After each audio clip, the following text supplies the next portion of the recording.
Nelson Mandela, The Long Walk to Freedom. In a small village called Mvezo, deep in the rolling hills of South Africa, a boy named Nelson Rolihlahla Mandela was born in 1918. His name, Rolihlahla, meant troublemaker. No one knew that this little boy would one day trouble the chains of injustice and change the world forever. Mandela grew up herding cattle and listening to the stories of African heroes told by elders around the fire. Those stories filled his heart with dreams of freedom, not just for himself, but for his entire people. When he went to school, his teacher gave him the English name Nelson. He studied hard, went to college, and became a lawyer, determined to fight for the rights of his people. During that time, South Africa was under apartheid, a cruel system that separated people by color. Black people couldn't vote, travel freely, or even use the same benches and buses as white people. Mandela couldn't stay silent. Along with his friends, he joined the African National Congress to fight for equality and justice. But the government saw him as a rebel. They banned the ANC, and police began hunting activists. Mandela went underground, secretly organizing peaceful protests. But after years of struggle, he was arrested and accused of plotting against the government. In 1964, standing in court, Mandela said words that would echo across generations. "I have cherished the ideal of a democratic and free society.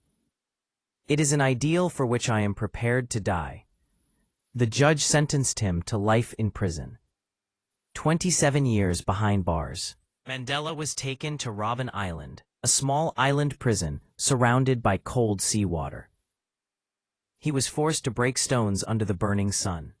His cell was so small that he could barely stretch his legs.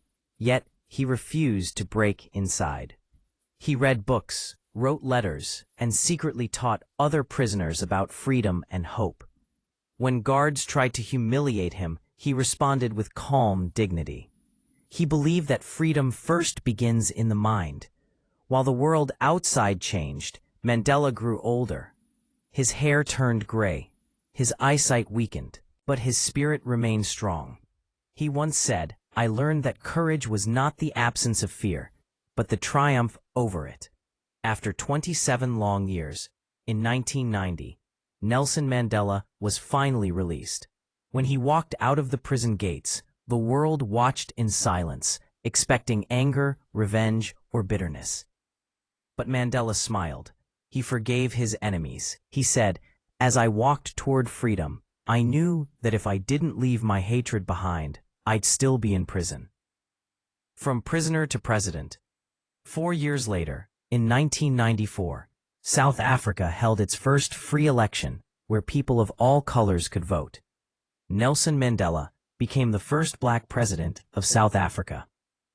He could have punished those who had oppressed his people for decades. But instead, he invited them to work together. He replaced fear with forgiveness and revenge with reconciliation. He told his nation, "Let us build our future together. Let us live in peace."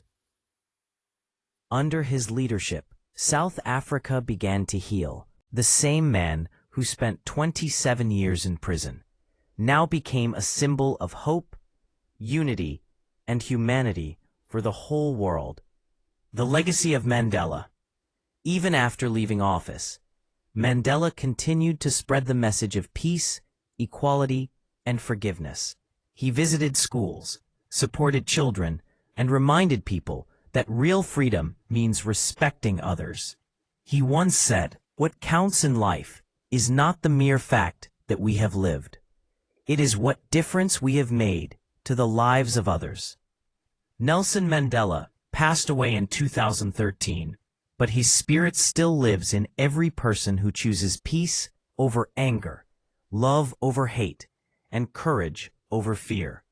Moral of the story: Nelson Mandela's life teaches us that no prison can hold the power of forgiveness. You may not be able to control what happens to you, but you can always control how you respond.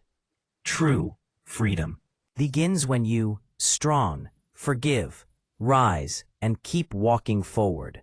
Strong, no matter how long the journey.